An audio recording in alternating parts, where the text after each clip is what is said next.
जनतेसाठी कुणाशी भेटणारा आपला चॅनल सत्यमुख।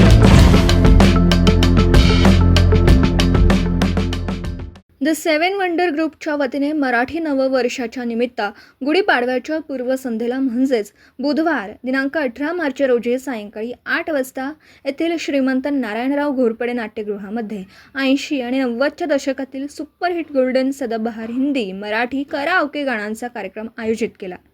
सदरचा कार्यक्रम सर्वांसाठी मोफत असणार आहे। एकापेक्षा एक कर्णमधुर व उडत्या चालीची गाणी सादर होणार असून शहर परिसरातील श्रोते वर्गांनी मेजवानीचा लाभ घ्यावा असं आवाहन संयोजकांमार्फत करण्यात आलं। सत्यमुख प्रतिनिधी बाबासाहेब मांगलेकर, इचलकरंजी। जनतेसाठी कुणाशीही भेटणारा आपला सत्यमुख। लाईक करा, शेअर करा आणि बेल आयकॉन ऑन करा। मित्रांनो, विसरू नका।